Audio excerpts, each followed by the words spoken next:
Hello aspirant, good morning. कैसे आप सभी? हम आशा करते हैं आप सभी अच्छे होंगे और आप सभी की एसएससी सीजन 2024 की प्रिपरेशन बहुत अच्छी तरीके से चल रही होगी।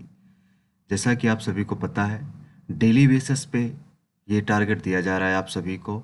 आज आपका 45वां दिन है, लगातार एक भी दिन मिस ना किए हुए, लगातार टोटल 44 दिन कंप्लीट हो चुके हैं। आज हमारा एसएससी सीजन 2024 का 45वां दिन है। आज 22 दिसंबर फ्राइडे का दिन है। तो चलिए देखते हैं, आज हमारा लास्ट डे रहने वाला है। फिर इसके बाद सैटरडे संडे आ जाएगा, 2 दिन बैकअप डे रहेगा। चलिए देखते हैं आज का मैथ का टारगेट क्या रहने वाला है। हमने कुछ टाइम पहले टाइम एंड ओवर की फिनिश किया हुआ था। इसके बाद हमने न्यू चैप्टर सिंप्लीफिकेशन स्टार्ट किया। तो सिंप्लीफिकेशन का आज आपका 5वां दिन है। टोटल इस चैप्टर को हमने कंप्लीट करने के लिए 5 डेज दिए थे, तो आज आपका 5वां दिन ही है। तो इस चैप्टर में आपको टोटल 150 से लेकर 200 तक क्वेश्चन सॉल्व करने थे। तो आज आपका 5वां दिन है, तो आज आपको क्वेश्चन नंबर 161 से लेके 200 तक के क्वेश्चन आपको सॉल्व करने हैं। इसके बाद बात करें कि यदि आप सिंप्लीफिकेशन कंप्लीट करना चाहते हैं तो कैसे कंप्लीट करें। तो ऑप्शन नंबर फर्स्ट है आपके पास कि आप सेल्फ एचडी से कंप्लीट कर सकते हैं। सेल्फ एचडी आप करें कहाँ से? राकेश सर या गगन सर की आप क्लास नोट से कंप्लीट कर सकते हैं। यदि आप क्लास नोट से कर रहे हैं तो सबसे पहले आपको कॉन्सेप्ट रिवाइज करना है, फिर इसके बाद आपको प्रैक्टिस करनी है किसी भी पीवाई की बुक से। ठीक है ना? इसके बाद बात कर लें ऑप्शन नंबर सेकंड। यदि आपके पास कोई पेड कोर्स है तो आप पेड कोर्स से कर सकते हैं। ऑप्शन नंबर थर्ड है, यदि आप यूट्यूब यूजर हैं, यदि आप यूट्यूब से अपना कंप्लीट करना चाहते हैं, जिनके पास कोई पेड कोर्स नहीं हुआ यूट्यूब से कंप्लीट कर सकता है। ये करेंगे कहाँ से? आपको डालना है simplification by Aditya Ranjan sir. ठीक है, तो आपके सामने वीडियो ओपन हो जाएगी, आप उस वीडियो को वॉच कर सकते हैं। वैसे उस वीडियो का लिंक हमने डिस्क्रिप्शन में डलवा दिया है, तो आप डिस्क्रिप्शन में जाके वॉच कर सकते हैं। ठीक है, बुक लिस्ट की बात करें कि मैथ की सबसे बेस्ट बुक कौन सी होती है, तो गगन सर ने हाल ही में अपनी एक बुक सीजल प्रैक्टिस किंग लॉन्च की है, तो जो ओनली 2024 सीजल के लिए बनाई गई है। उसमें अपडेटेड वर्जन है। आप उस अपडेटेड वर्जन को लेके गगन सर की सीजीएल प्रैक्टिस किंग बुक से आप अपनी प्रिपरेशन कर सकते हैं। ये सिर्फ सीजीएल को टाइप टारगेट करके बनाई गई है, आप यहाँ से कर सकते हैं। आपके पास अदर ऑप्शन भी अवेलेबल होते हैं। आप राकेश सर की क्लास नोट से कर सकते हैं, राकेश सर की बुक से कर सकते हैं, पिनाकल की कर सकते हैं, किरण की कर सकते हैं, इन अदर किसी पीवाई की बुक से भी आप कर सकते हैं। इसके बाद बात करें इंग्लिश की, तो इंग्लिश ग्रामर में हमने प्रीपोजिशन समाप्त किया था। इसके बाद हमने एक क्वेश्चन टैग चैप्टर स्टार्ट किया था, जिससे एग्जाम में एक क्वेश्चन, हर हालत में एक क्वेश्चन आता ही आता है क्वेश्चन टैग से। तो टोटल हमने इस चैप्टर कंप्लीट करने के लिए आपको 5 डेज दिए हुए थे, तो आज उसका 5वां दिन ही है। तो ग्रामर आप कंप्लीट कहाँ से करें? आप नीतू मैम के वॉल्यूम फर्स्ट से कर सकते हैं, एसपी बक्सी से कर सकते हैं, या एमबी पब्लिकेशन से भी आप कर सकते हैं। जहाँ से आपकी मर्जी हो वहाँ से आप कर सकते हो, बट याद रखना धीरे धीरे सिलेबस को आपको ख़त्म करना है, फिर इसके बाद आपको एक्सरसाइज प्रैक्टिस करनी है। बात करें बुक लिस्ट की, ग्रामर में जो सबसे बेस्ट बुक होती है वो नीतू मैम की वॉल्यूम फर्स्ट होती है। नीतू मैम की वॉल्यूम फर्स्ट ग्रामर की सबसे बेस्ट बुक मानी जाती है। यदि कोई भी टॉपर्स है जिसने एसएससी की प्रिपरेशन करी हो, जिसने एसएससी में टॉप किया हो, रैंक फर्स्ट या रैंक 2 हो, उसने नीतू मैम की वॉल्यूम फर्स्ट जरूर पढ़ी हो। उनका उनका इंटरव्यू जाके आप वॉच कर सकते हैं गगन सर के चैनल से। इंग्लिश की बात करें, इंग्लिश वोकैब की, ये इंग्लिश का एक इम्पॉर्टेंट टॉपिक होता है, इम्पॉर्टेंट पार्ट होता है इंग्लिश वोकैब। तो इंग्लिश वोकैब यदि आपकी अच्छी नहीं है तो इंग्लिश में आप अच्छा स्कोर नहीं कर सकते हैं। तो डेली हम आपको 25 वन वर्ड इडियम देते हैं और 20 आपको सिनोनिम और एंटोनिम करवाते हैं। तो आज आपको वन वर्ड इडियम 826 से लेके 850 तक के आपको सारे के सारे वन वर्ड और इडियम आपको लर्न कर लेने हैं। याद रखिएगा, कहाँ से कहाँ तक? 826 से लेके 850 तक के। इसी प्रकार आपको 501 से लेके 520 तक के आपको सिनोनिम और एंटोनिम आपको लर्न कर लेने हैं। ठीक है ना? ये ध्यान देना है आपको। यदि बुक लिस्ट की बात करें, जो सबसे बेस्ट बुक होती है इंग्लिश वोकैब के लिए वो ब्लैक बुक मानी जाती है। जितने भी टॉपर्स हैं, टॉपर्स ने सजेस्ट किया कि ब्लैक बुक सबसे बेस्ट मानी गई है।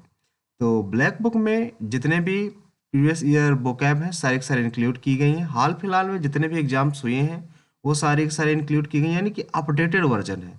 और ये सिर्फ वोकैब को टारगेट करके बनाई गई है, इसलिए आप इस बुक से अपने वोकैब स्ट्रॉन्ग कर सकते हैं।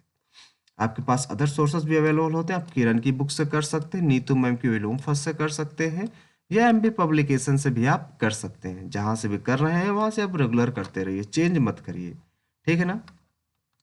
इसके बाद बात करें रीजनिंग की, तो रीजनिंग में हमने अभी एक चैप्टर स्टार्ट किया था सेटिंग अरेंजमेंट, जहाँ से एग्जाम में एक क्वेश्चन 100% पूछा जाता है। डेली इस चैप्टर को कंप्लीट करने के लिए हमने आपको 5 डेज दिए हुए थे, और इस चैप्टर में आपको डेली 40 क्वेश्चन करने थे। जिस हिसाब से अगर 5 डेज में देखें तो 161 से लेके आपको 200 तक क्वेश्चन आपको इस चैप्टर में सॉल्व करने थे मैक्सिमम। अगर आपने इतने क्वेश्चन लगा लिए हैं तो आपका सेटिंग अरेंजमेंट चैप्टर बहुत अच्छी तरीके से स्ट्रॉन्ग हो गया होगा। बुक लिस्ट की बात बता दें कि आप ये कंप्लीट कहाँ से करें। आपको करना क्या है, किसी भी प्रीवियस ईयर बुक लेना है, कोई भी जो आपके पास हो, आप उससे चालू हो सकते हैं लगाना, बट ध्यान दें लेटेस्ट पैटर्न की होनी चाहिए आपके पास रीजनिंग की बुक, ठीक है, लेटेस्ट पैटर्न की होनी चाहिए। इसके बाद बात करें जीके की, जो एसएससी का मोस्ट इंपॉर्टेंट टॉपिक होता है जीके। जीके में यदि आपका अच्छा स्कोर है तो आप एसएससी सिर्फ एक ही बार में क्लियर कर सकते हैं, ठीक है ना। इसलिए जीके में आपको बहुत ज़्यादा ध्यान देना होगा। तो देखिए हमने 2 टॉपिक अभी फिनिश कर दिए थे, एक पॉलिटी हो गया और एक फिजिक्स हो गया। इसके बाद हमने 3rd टॉपिक स्टार्ट किया हुआ था इंडियन हिस्ट्री। तो इंडियन हिस्ट्री का आज 15वां दिन है, काफ़ी दिन देखिए खींचेगी। तो इंडियन हिस्ट्री में आज 15वां दिन है। तो अभी हम वंश पढ़ रहे हैं, तो वंश में आज आपको परमार वंश, गुजरात के सोलंकी या चालुक्य वंश, त्रिपुरी के कलचुरी चेदी वंश, ये 3 वंश आपको अच्छी तरीके से कंप्लीट कर लेने हैं, ठीक है ना। बुक लिस्ट की बात करें कि आप जीके कंप्लीट कहाँ से करेंगे, जीके में तो सबसे पहले आपको लो सेंट लेनी है। लो सेंट की कम से कम 2 से 3 बार आपको रीडिंग करनी है, कोई भी टॉपिक होगा। इसके बाद फिर किरण से आना है, किरण से आपको प्रैक्टिस कर लेनी है उनके क्वेश्चंस की। किरण में वन लाइनर क्वेश्चंस है, आप इनकी प्रैक्टिस कर सकते हैं, लेकिन सबसे पहले रीडिंग आपको यहीं से करनी है ताकि कुछ आपकी नींव मजबूत हो सके, ठीक है। टारगेट के साथ साथ डेली हम आपको ये बताते हैं कि डेली हम आपको 1 से 3 तक टेबल लर्न करने के लिए देते हैं। इसके साथ ही स्क्वायर एंड क्यूब आपको 1 से 30 तक लर्न करने के लिए देते हैं। आपको लर्न होना चाहिए, यदि पॉसिबल हो सके तो इन दोनों का एक चार्ट प्रिपेयर करके आप अपने स्टडी टेबल के सामने चिपका सकते हैं, जिससे आपकी नज़र बार बार पड़ती रहेगी और आपको रिवाइज रहेगा। डेली आपको 30 मिनट रीडिंग इस पे देना है, रीडिंग पर देना है। यदि आपकी रीडिंग अच्छी है तो आपका स्कोर बहुत अच्छा हो जाता है। रीडिंग इसलिए क्योंकि इसमें PQRS एंड कंप्रहेंशन आते हैं, वो अप्रॉक्स 20 मार्क्स के होते हैं। यदि आपको 20 मार्क्स गेन करने हैं तो आपको रीडिंग आपकी इंग्लिश की करनी पड़ेगी, और डेली आपको 30 मिनट करनी है। ये आप करेंगे कहाँ से, आप स्टोरी बुक से कर सकते हो, नॉवेल से कर सकते हो, या किसी न्यूज़पेपर से भी आप कर सकते हो। यदि आप नॉवेल से करना चाहते हो तो आप चेतन भगत से करें। हम सजेस्ट करेंगे कि यदि आप नॉवेल से कर रहे हैं तो आप चेतन भगत से करें, ठीक है ना। आपके पास दूसरा कोई फेवरेट नॉवल हो सकता है, आप वहाँ से भी कर सकते हो। चेतन भगत हम इसलिए सजेस्ट कर रहे हैं क्योंकि इसकी जो लैंग्वेज लिखी है वो थोड़ा सा ईजी लिखी हुई है, ठीक है। इसके बाद डेली आपको 5 मिनट कंप्यूटर टाइपिंग पे देना है। कंप्यूटर टाइपिंग ये मेंस का पार्ट होता, प्री का पार्ट नहीं होता। तो मेंस में हमारे लिए टाइम नहीं होता टाइपिंग के लिए, तो इसलिए हम अभी से टाइपिंग पे ध्यान देते रहेंगे थोड़ा थोड़ा। 5 मिनट डेली देना है, 5 मिनट को ज़्यादा टाइम नहीं होता है। इसके बाद डेली आपको 15 मिनट कैलकुलेशन प्रैक्टिस पर देना है। यदि आप कैलकुलेशन आपकी अच्छी है तो आपका पेपर जो 1 घंटे का है वो 50 मिनट में हो जाएगा, जिससे जो 10 मिनट रिमेनिंग बचेंगे उससे आप जो आपको क्वेश्चन डिफिकल्ट लग रहे थे, जो आपने छोड़ दिए थे, आप उन क्वेश्चंस को कर सकते हैं। तो 15 मिनट आप डेली कैलकुलेशन पर देना, जिससे आपकी स्पीड इंक्रीज हो सके, ठीक है ना। तो आज के लिए इतना ही। यदि आपको वीडियो अच्छा लगा हो तो अपने फ्रेंडों के साथ शेयर करें, और हमारे चैनल एसएससी एस्पिरेंट देवेंद्र को ज्वाइन करना ना भूलें। ये टारगेट एसएससी सीजीएल 2024 के लिए चल रहा है। जो भी एस्पिरेंट एसएससी सीजीएल 2024 की प्रिपरेशन कर रहे हैं वो हमारे इस चैनल को ज्वाइन कर सकते हैं। मिलते हैं नेक्स्ट वीडियो में, आज के लिए इतना ही। Thank you.